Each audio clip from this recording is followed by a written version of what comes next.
J'en suis arrivé à la conclusion, après plusieurs recherches, que Dieu est de couleur noire. Oui, tu m'as bien entendu. Dieu, fameux Dieu, maître de l'univers, maître mathématique de toutes choses sur la planète, dans le cosmos, peu importe, Dieu est de couleur noire. Et je te préviens que je suis au début de mes surprises. Quand j'explique cela à mon entourage, ça crée un malaise, ça crée un gêne. Pourquoi? Parce que ils ont grandi avec cette aliénation de l'éducation chrétienne, de l'éducation islamique, qui leur a enseigné que Dieu était plutôt blanc. C'est ce qu'il faut comprendre. En tout cas dans leur imaginaire, Dieu, c'est tout ce qui tend vers la lumière, c'est tout ce qui tend vers, tu vois, cette couleur blanche.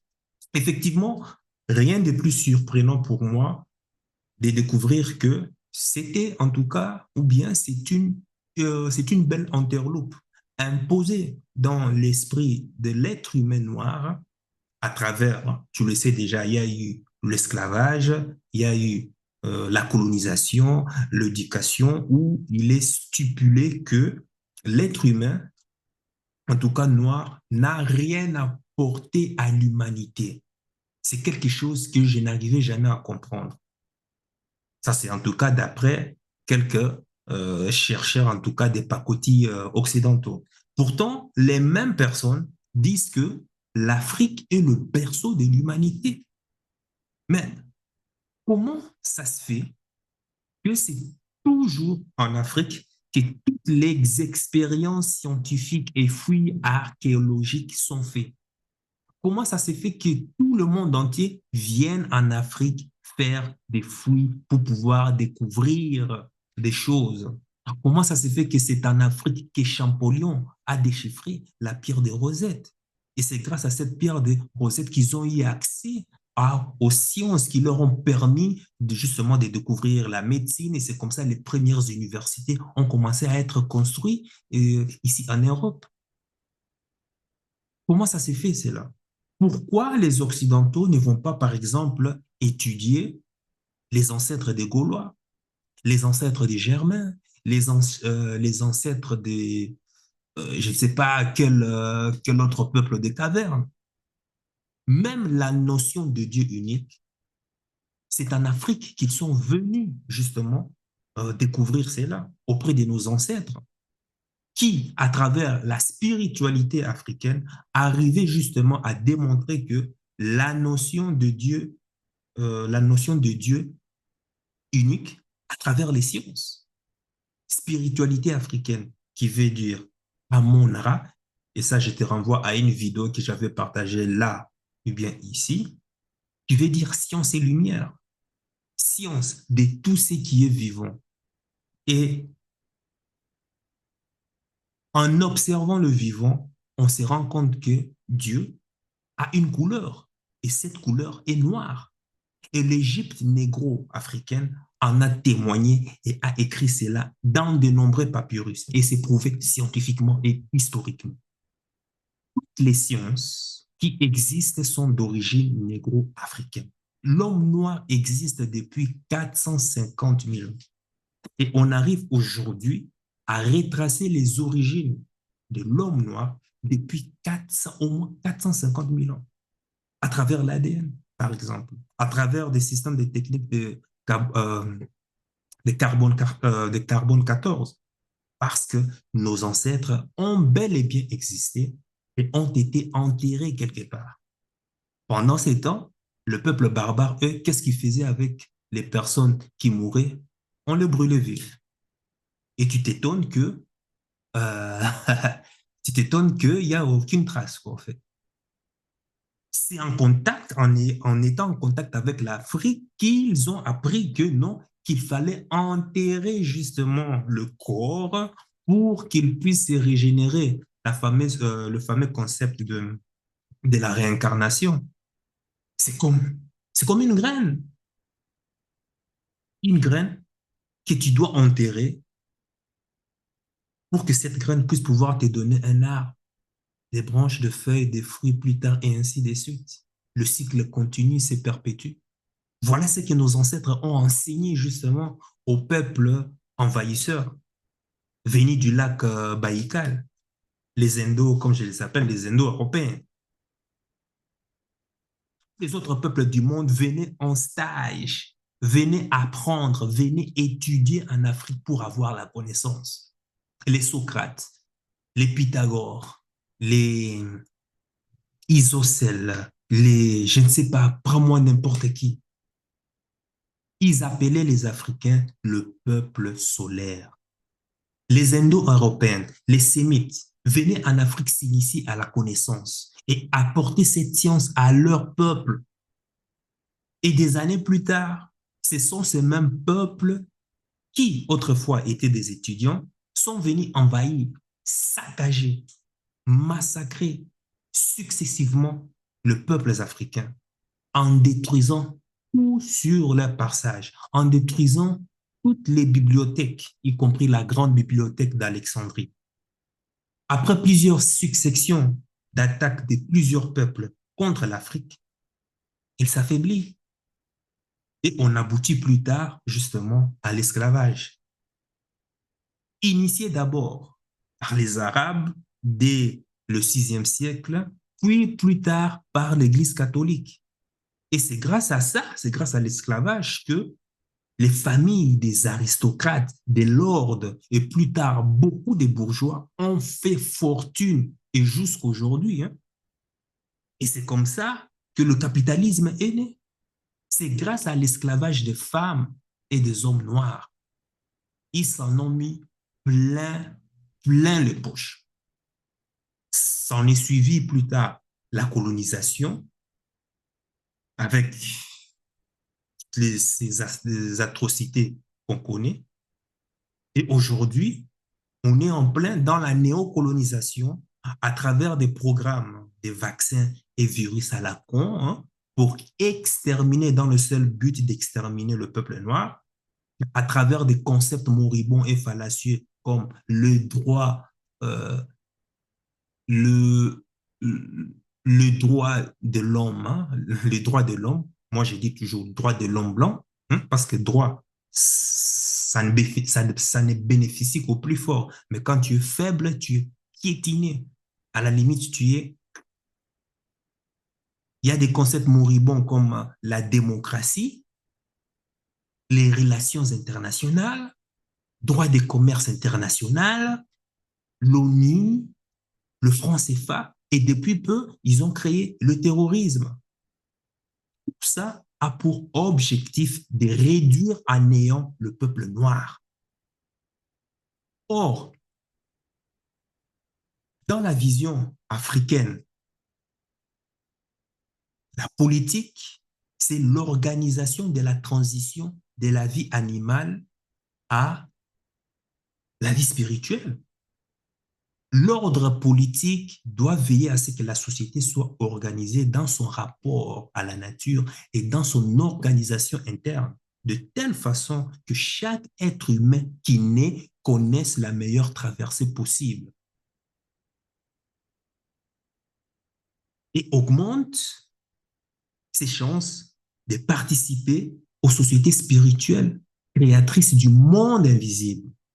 On part toujours de l'immatériel pour pouvoir expliquer justement les causes secondaires et premières des dieux à travers la nature. Ce sont les causes secondaires. On permet, à travers ça, on permet de comprendre qui est Dieu. Mais les Occidentaux et les Sémites, par jalousie, par envie, ne voient pas cela d'un bon œil. Comment ça s'est fait que c'est par l'être humain noir que tout a commencé? Pourquoi toujours eux? Comment ça s'est fait que la nature a toujours été généreuse chez eux? Pendant cela, nous, ici, on connaît toujours des périodes de vaches maigres.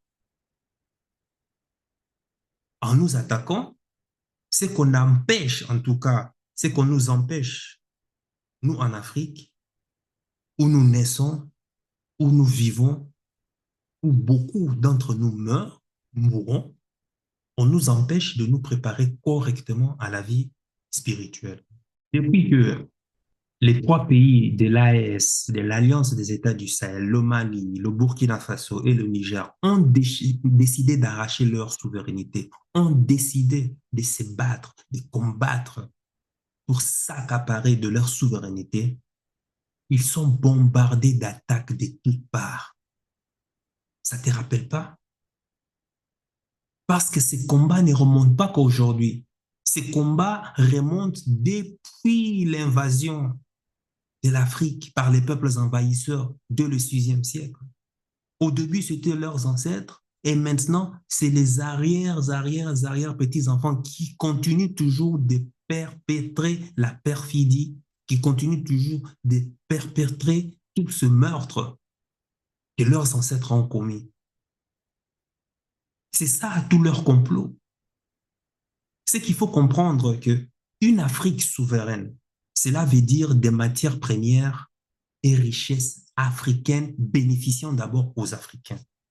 Les Africains sont bénéficiaires du continent le plus riche de la Terre en potentialité des ressources naturelles et humaines.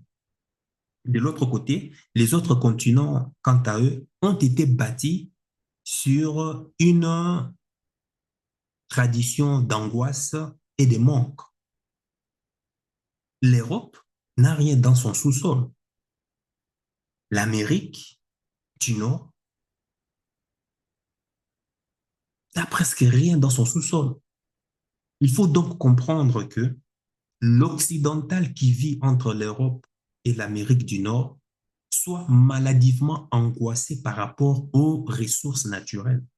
C'est une civilisation qui a peur du lendemain et qui, par conséquent, a besoin d'accumuler, de préserver, d'engranger, pour ainsi dire, à affronter le temps des vaches maigres. Voilà leur modus operandus. L'Afrique doit s'attendre en tout temps, mais je précise bien, en tout temps, d'être attaquée, d'être harcelée, d'être jalousée, d'être convoitée, à être l'objet de toutes sortes de complots parce que sous leurs pieds réside la plus grande richesse que la terre puisse avoir. Il nous appartient de bâtir des systèmes de sécurité, de défense, des systèmes politiques solides, une éducation et un emploi solide pour notre population et de transmettre la conscience de la dangerosité du monde aux Africains. Voilà ce à quoi milite le pays de l'AES. Quand on te parle de sécurité, quand on te parle de réarmer à fond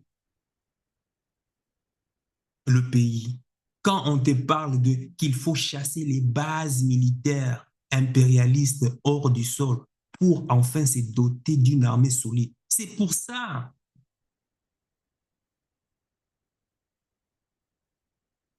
Nos ancêtres se sont battus, mais ils en ont fait le frais. Une belle fille, exemple, une belle fille dont la beauté est toujours convoitée par beaucoup d'hommes. Mais tu crois que tous les hommes qui convoitent la beauté de cette fille ont des bonnes intentions dans la tête? Non. Parmi ces hommes, il y aura des arnaqueurs, comme toujours, il y aura des mythes, il y aura peut-être aussi des hommes sérieux, qui sait? Il y aura des profiteurs, il y en aura de tout genre. L'Europe, les États-Unis, enfin l'Amérique du Nord, l'Asie, ne lâcheront jamais l'Afrique. C'est l'Afrique réorganisée, souveraine et puissante qui se fera respecter, car nos richesses attireront toujours des convoitises. Et nous l'avons déjà tous observé ici dernièrement, lors de l'attaque de 2011 de l'OTAN en Libye. C'était une campagne de conquête militaire. Les emails de Mme Hillary Clinton, alors secrétaire d'État américaine du gouvernement Obama, qui ont été révélés par le scandale Wikileaks, ils ont indiqué qu'il fallait tuer Kadhafi et saccager la Libye Parce que Kadhafi avait l'intention de bâtir une monnaie africaine souveraine qui mettrait fin à la suprématie du dollar, de l'euro, du franc CFA sur les Africains. Voilà les vrais motifs pour lesquels Kadhafi a été assassiné. Et ils viennent maquiller cela par des terminologies comme démocratie, hein, D-E-M-O-N-C-R-A-T-I,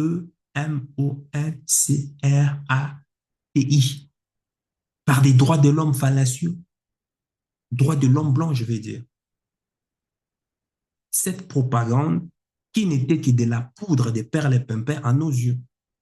Il nous faut prendre conscience du fait que ce sera une lutte permanente et pérenne. La lutte sera pour toujours, les amis. Maintenant, si toi, tu préfères dormir sur tes lauriers, eh ben, désolé, c'est les enfants de tes enfants qui se feront massacrer si tu n'as pas encore cet éveil de conscience. Si tu crois dormir sur tes deux lauriers, détrompe-toi. Parce que l'ennemi, lui, qui vient du nord, qui vient du froid glacial, hivernal, cogite jour et nuit pour pouvoir t'envahir, pour pouvoir en finir avec ta vie. À la limite, s'il ne sait pas en finir avec toi, qu'est-ce qu'il va faire? Il va t'esclavagiser et que tu vas commencer à travailler pour lui pour pouvoir l'enrichir, pour pouvoir l'enrichir. Et ce n'est pas ce qu'on a ici en Afrique. On a deux sortes de personnalités, deux sortes de profils des dirigeants africains. Les dirigeants africains qui veulent une Afrique souveraine, qui mettent fin justement aux accords léonais, c'est là, ce sont eux qui sont le plus attaqués. Ce sont eux qui font l'objet de complots et de poursuites pour ne pas que cela puisse pouvoir inspirer encore d'autres Africaines et Africaines à en faire autant. Et puis, tu as un autre profil, celle des dirigeants qui se sont résignés d'après les quatre volontés des impérialismes occidentaux. Ceux-là, tu vois, ils sont sereins, ils n'ont jamais de problème de terrorisme dans leur pays. Ah ben, ou sinon, entre parenthèses, problème de terrorisme, ce qui est sûr, en tout cas, ils ont la vie sereine. Et tu verras que les médias des grands chemins leur déroulent toujours le tapis rouge. Ils sont présentés comme des modèles, comme des grands démocrates. Pourtant, ce sont les premiers à briguer de troisième mandat, quatrième mandat, cinquième mandat, à faire des coups d'État constitutionnels et institutionnels, mais d'après ce même regard des droits de l'homme, c'est bon, on ferme les yeux, quoi. Mais quand c'est les autres, ah non, ça pose problème. On commence par des terminologies comme des putsch. Pourtant, Napoléon, c'était un putschiste, hein. Général de Gaulle, c'était un putschiste. Ils ont tous fait des coups d'État. Pourquoi ce langage à double tranchant? Quand c'est eux, ça peut passer, c'est normal, mais quand c'est les autres, non. On finit par des terminologies dégradantes. Donc, si l'Afrique est éveillée, l'Afrique vivra. C'est dans cette optique que s'est lancé le Mali, le Burkina Faso et le Niger. Parce qu'ils ont sonné le glas de la grande marche majestueuse africaine pour arracher leur souveraineté totale. L'impérialisme occidental ne voit pas cela du bon œil. Et cela ne remonte pas qu'à aujourd'hui. Ça remonte depuis le 6e siècle, les amis. C'est ainsi qu'il use de tous ses moyens pour pouvoir en finir avec les leaders de ces trois pays de l'AES. Il utilise les valets locaux, les nègres des maisons, les lâches, ayant la même peau que noire que toi, si tu es noir, pour déstabiliser l'Alliance des États du Sahel à travers des campagnes dissuasives médiatiques, à travers des campagnes dissuasives cinématographiques, à travers les influenceurs, les artistes, comme certains qui se revendiquent comme des reggae. Alors que ce sont des suppôts de l'impérialisme occidental pour pouvoir brouiller justement la conscience des gens. ils activent les cellules dormantes comme les acteurs, les journalistes. Ça, dans le but de faire tomber tout espoir qui naîtrait de la part des autres patriotes qui ont l'Afrique à cœur. Pour t'empêcher, à toi aussi, de pouvoir avoir une lueur d'espoir et te battre pour la souveraineté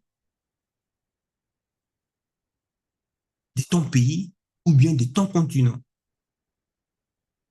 Et tu verras qu'à partir du moment où tu le fais, ça sera tes propres frères et sœurs qui vont être le premier à te décourager en disant que ben, de toute façon, si tu le fais, regarde celle-là, celui-là a fini, voilà, 6 pieds sur terre.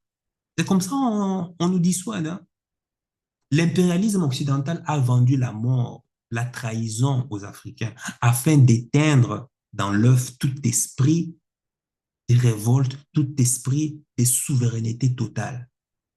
Voilà comment on nous a vendu l'idée de l'indépendance, alors que ce n'était qu'une entourloupe qui maintenait toujours l'Afrique dans la colonisation à travers les accords léonins que beaucoup de pays aujourd'hui continuent d'appliquer dans leur système de gouvernance. Et tu connais bien ces pays en question. Quand nous fêtons l'indépendance, on fait un concept au fait, qui nous a été imposé par les colons. Un concept fumeux, un concept illusoire, un concept moribond. Pourquoi les colons ont vendu ce concept factice aux colonisés, notamment en Afrique francophone? Parce que grâce justement à ces concepts fumeux, ils pouvaient tromper facilement les colonisés en leur donnant l'illusion de, de devenir comme eux. Voilà. Tu comprends pourquoi le concept de Dieu, quand je dis que Dieu était noir, ça dérangeait certaines personnes, enfin dérangeait, ça les gênait, ça les mettait mal à l'aise. Regarde dans la plupart des pays où l'indépendance a été accordée par les puissances coloniales. Tu remarques qu'elles correspondent à rien du concept d'indépendance. Lorsque la France reconnaît l'indépendance des anciennes colonies, elle s'empresse aussitôt de les intégrer dans la fameuse communauté française, ou alors de les enfermer dans des accords de coopération de défense et d'une injustice diabolique. Et tu le sais, aucune indépendance accordée par une puissance à un autre n'est réelle. L'indépendance accordée par une puissance à un autre n'est rien d'autre qu'une indépendance formalisée. Un peu comme quand tu achètes une chèvre capricieuse, tu lui mets une corde au cou et tu lui attaches dans la cour, si possible, à côté de l'herbe. Mais quand l'herbe qui est à côté de lui finit, eh bien, tu rallonges la corde, de sorte que quand tu rallonges la corde, la chèvre se met à courir en pensant qu'elle est libre. Mais c'est en courant que la corde, justement, la serre encore, ça la serre encore au cou plus fort pour la ramener à la juste distance que tu lui as accordée pour brouter les herbes qui sont dans la circonférence que tu as bien délimitée ou bien que tu lui as autorisée. Tu vois. Donc, les indépendances accordées par la France à ses anciennes colonies sont des cordes un peu juste allongées au cou des chèvres émissaires colonisés. Ce sont les Africains. As-tu déjà remarqué, oui ou non, ce phénomène? Soyons sérieux quand même. C'est comme ça, 15 pays africains, enfin 15 pays avant africains, ont été ainsi placés dans le précaré français. Cette zone d'influence. Quand je dis 15 pays africains avant, maintenant, aujourd'hui, moins 3, donc il reste que 12 pays parce qu'il faut enlever les pays de l'AES qui sont sur la marche vers, sur la voie vers la souveraineté totale. L'accord de coût légèrement rallongé, ce sont les accords de défense. Ça s'appelle le franc CFA. Ça s'appelle les dictatures. Ça s'appelle toutes les religions monothéistes abrahamiques que tu connais, christianisme, musulman, islam, judaïsme, bref, les élections truquées, les élections imposées.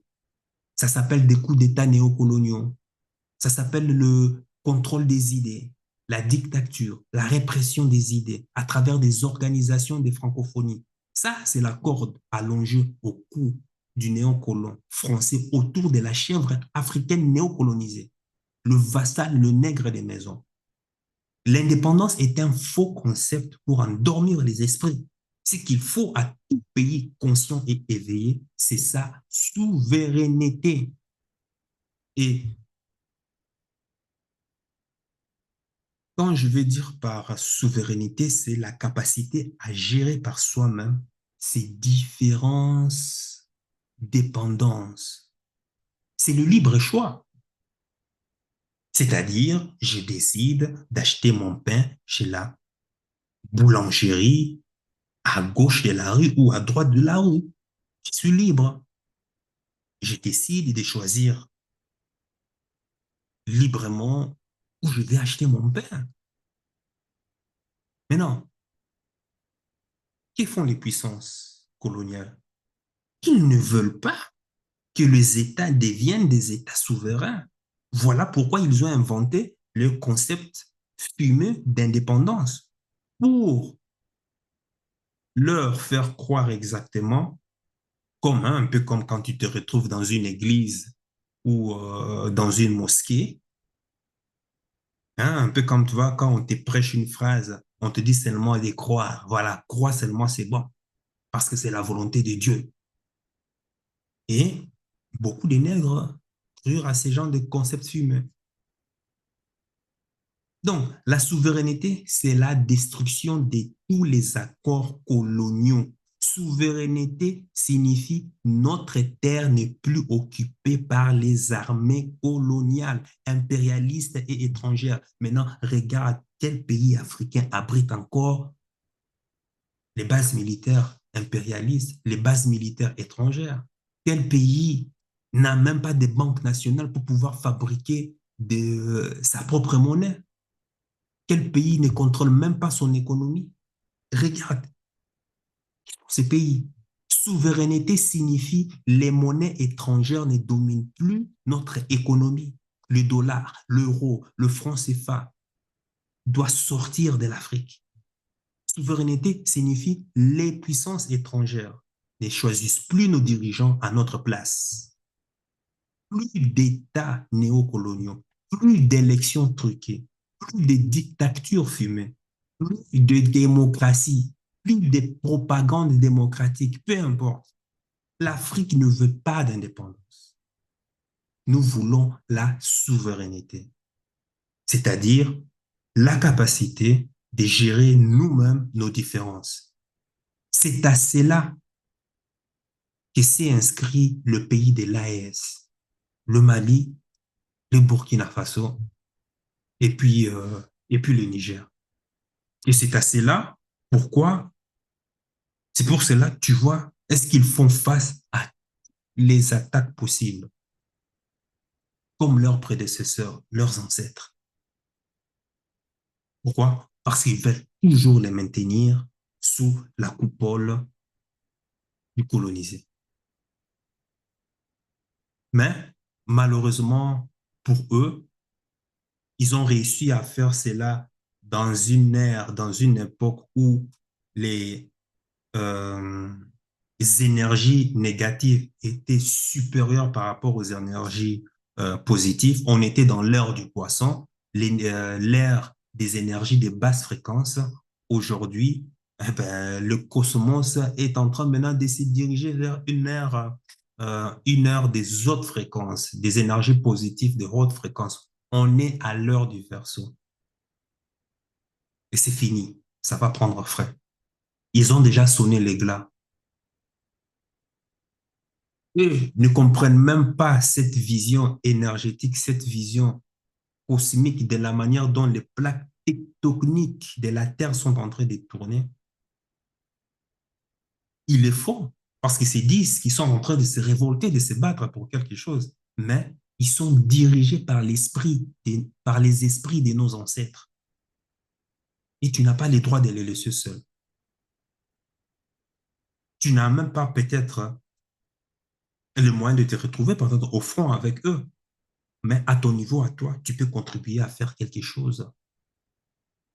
On a tous un petit rien, un petit quelque chose pour pouvoir contribuer des près ou enfin, des près ou de loin à la réussite de leur projet, à la réussite de leur lutte. Parce que le Mali, le Burkina Faso, le Niger libéré, crois-moi, c'est la garantie que tes enfants, que les enfants de tes, que les enfants de tes enfants vivront heureux, vivront en paix, pourront à bien mener le passage de cette vie animale à cette vie spirituelle. C'est la garantie d'une vie meilleure pour ta future génération. À ton niveau, tu peux faire quelque chose en partageant une vidéo,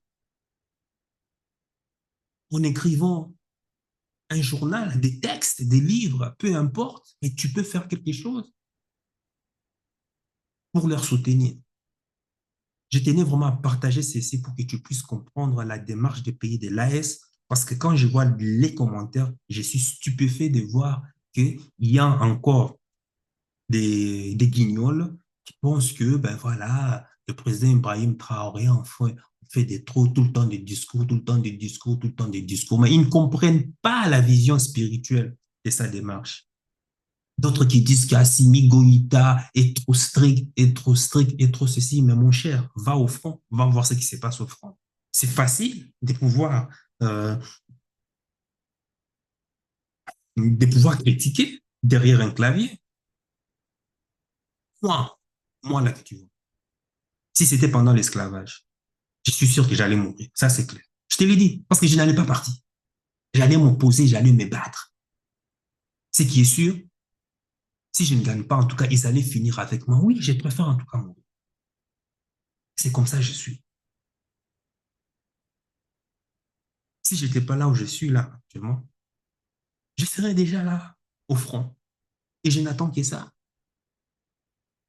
Je ferai par tous les moyens de pouvoir, avec les moyens que j'ai, de pouvoir contribuer à ce que leur lutte puisse aboutir à un succès.